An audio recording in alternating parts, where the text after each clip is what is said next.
Alléluia, alléluia, gloire à Dieu.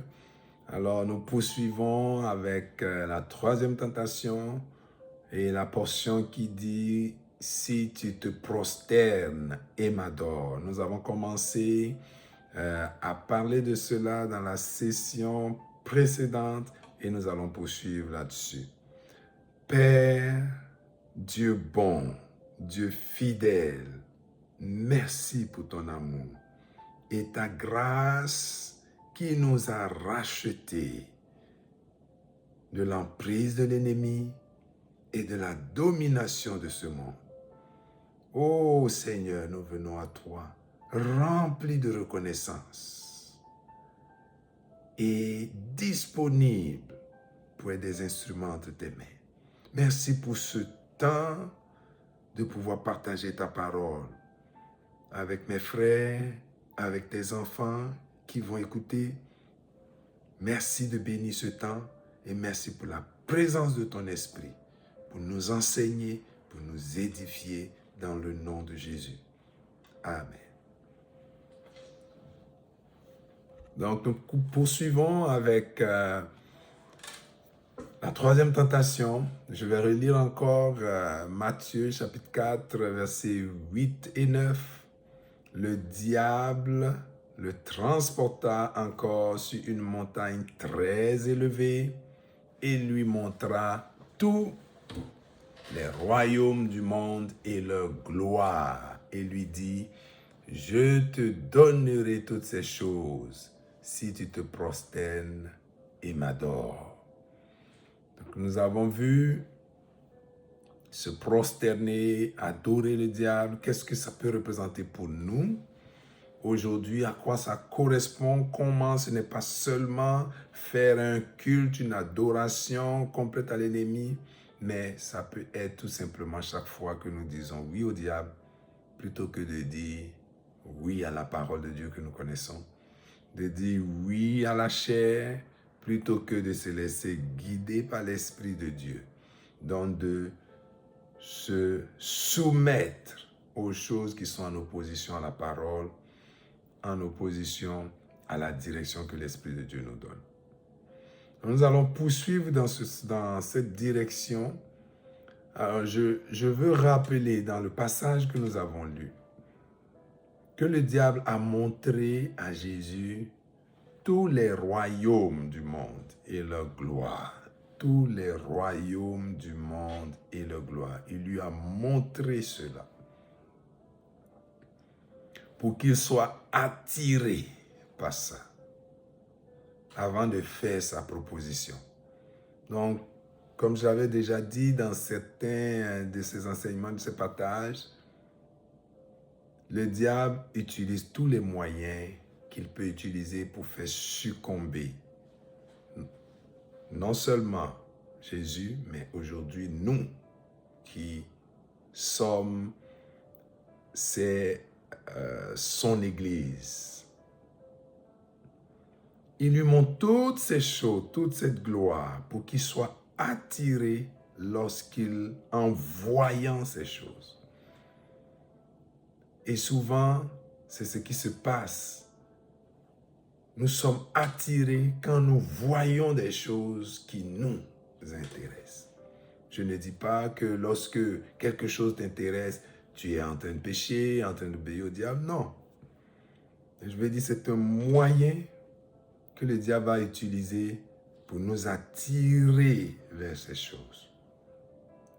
Alors, nous allons poursuivre. Je vais lire Jacques chapitre 1, verset 13 à 15, qui nous parle de la façon dont nous sommes tentés. Verset 13 de Jacques chapitre 1, « Que personne, lorsqu'il est tenté, ne dise « C'est Dieu qui me tente », car Dieu ne peut être tenté par le mal et il ne tente lui-même personne. Mais chacun est tenté quand il est attiré et amorcé par sa propre convoitise. Puis, la convoitise, lorsqu'elle a conçu, enfante le péché, et le péché étant consommé, produit la mort.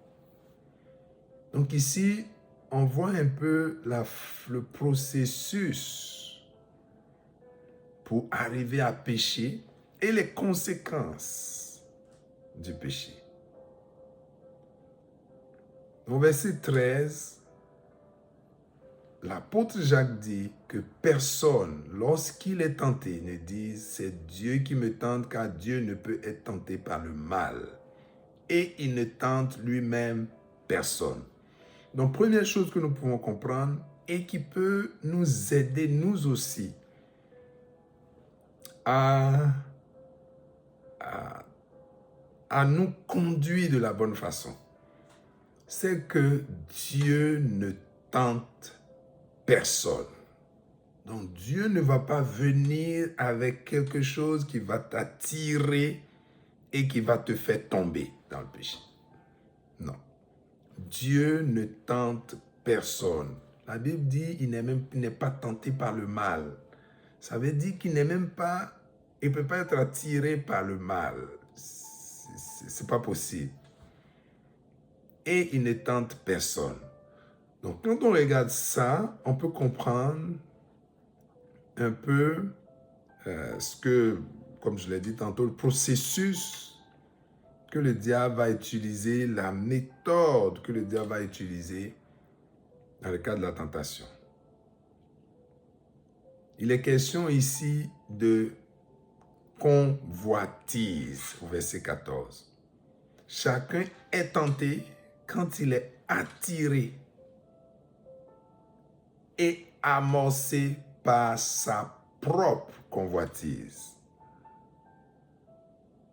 Donc, il faut être attiré par quelque chose pour être tenté par cette chose. Il faut convoiter quelque chose pour être tenté par cette chose. Alors, ce que je veux dire, c'est que le diable met autour de nous, devant nous, ou envoie des choses. En le faisant, lui, il envoie des tentations. Donc, des choses qui vont nous détourner de la voie de Dieu, de la volonté de Dieu. Donc ça, le diable a construit déjà le monde qu'il domine avec beaucoup de choses comme ça. Et il continue de façonner des choses pour que la tentation soit encore plus forte, pour qu'il emmène plus de tentations sur les gens et que les gens soient attirés par les choses qu'il propose et se détournent de Dieu.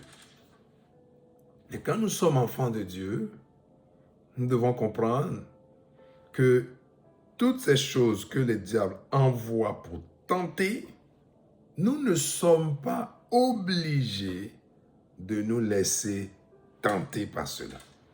Et je vais donner un exemple peut-être qui va vous permettre de comprendre plus simplement.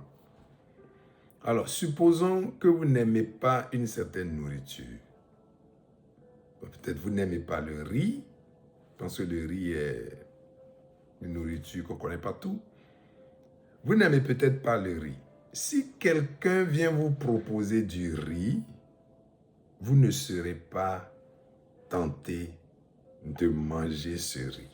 Ça ne vous attirera pas. Alors, s'il y a une certaine nourriture que vous n'aimez pas, peu importe si le diable utilise cette nourriture comme une tentation, vous ne serez pas tenté. Donc, le diable, lui, va vous tenter avec ça. Mais vous, parce que vous n'aimez pas cette nourriture, vous ne serez pas tenté. Ça ne vous attirera pas. Alors, il en est ainsi de la façon dont le diable tente. Donc, ce que vous n'aimez pas, le diable, même s'il envoie la tentation par rapport à cela, vous ne serez pas tenté, vous ne serez pas attiré. Il n'y aura pas de convoitise par rapport à ça. Et notre vie, en tant qu'enfant de Dieu, devrait être un peu comme ça, nous assurer de ne pas être tentés par les choses que le diable envoie. Jésus pouvait rejeter toutes les tentations que le diable a envoyées.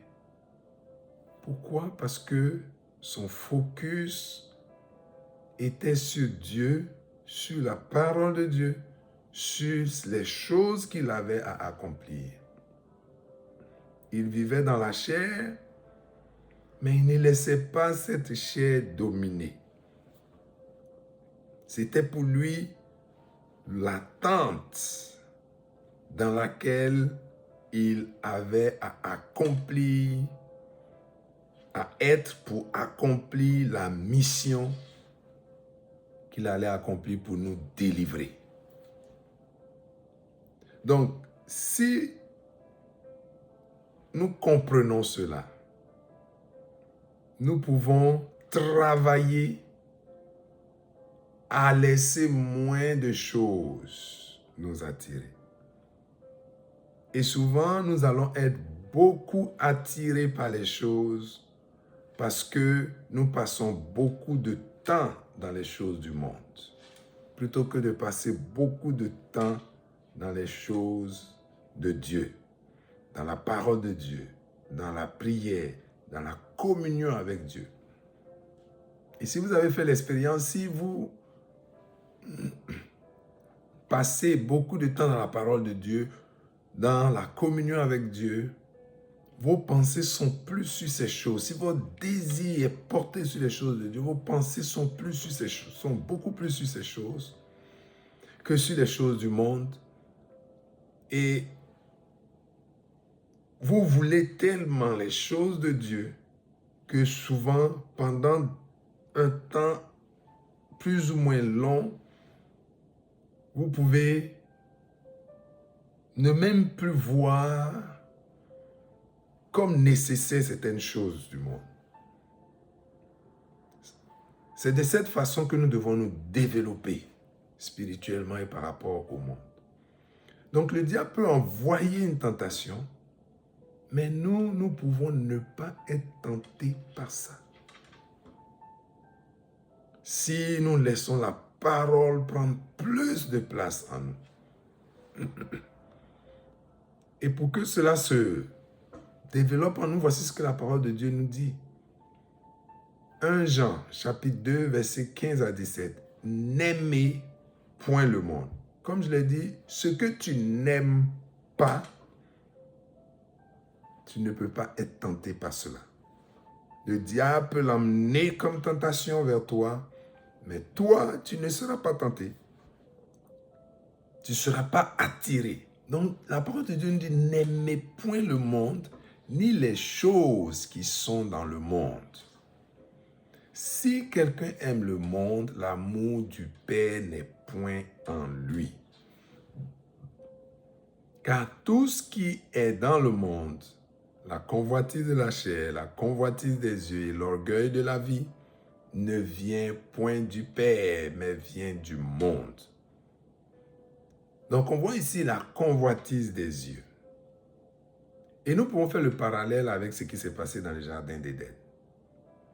Lorsque le diable s'est approché de Ève, il a commencé à lui parler d'un arbre et du fruit de cet arbre. Et la parole de Dieu nous dit que Ève a vu et elle a trouvé que cela était bon pour ouvrir les yeux, etc. Donc, c'est parce qu'elle a commencé à porter attention à cela. Quand Dieu avait dit, vous ne mangerez pas de ce fruit, ils étaient dans l'esprit. Ils étaient dans l'esprit, ils étaient soumis, ils étaient eux soumis aux choses de Dieu. Et ils ne s'intéressaient pas à ça. Jusqu'à ce que le diable amène Ève à porter son attention là-dessus. Et par la convoitise des yeux, Ève a commencé à développer quelque chose. Au point où elle a été attirée vers ça. Donc, la convoitise de la chair, elle a vu que cela serait bon pour faire telle chose. Et le diable lui avait dit, non, Dieu sait que le jour où vous en mangerez, vous deviendrez comme lui. Vous deviendrez des dieux comme lui. Donc, elle a commencé à penser à ces choses, vouloir devenir comme. Et ça, c'est un peu l'orgueil de la vie qui est mentionné. Devenir comme Dieu. Devenir comme en possédant ceci. Devenir comme en possédant cela. L'orgueil de la vie. Le diable suscite cela par les choses que nous voyons, par les richesses de ce monde, par les gloires de ce monde. Être reconnu pour telle chose, vouloir être reconnu pour telle chose. Vous savez, l'enfant de Dieu doit désirer tout simplement l'amour du Père et désirer marcher dans son plan. Cela doit être la principale chose qui nous intéresse. Mais Dieu ne nous dit pas ça pour nous priver de ce dont nous avons besoin. Non. Si nous lisons Matthieu chapitre 6, verset 33, nous voyons que la Bible dit « Cherchez premièrement le royaume de Dieu et la justice de Dieu. Et toutes ces choses vous seront données par-dessus. » Dieu ne veut pas nous priver de bonnes choses. Dieu nous donne la bonne façon d'y arriver, la bonne façon d'avoir ces choses. Cherchez premièrement le royaume et la justice de Dieu. Mais comment nous cherchons cela? En nous attachant à la parole de Dieu, en marchant selon l'Esprit de Dieu, en mettant notre focus sur Jésus, fixer les regards sur Christ. C'est ce que la parole de Dieu nous donne comme chemin à suivre pour avoir ce dont nous avons besoin pour vivre dans ce monde.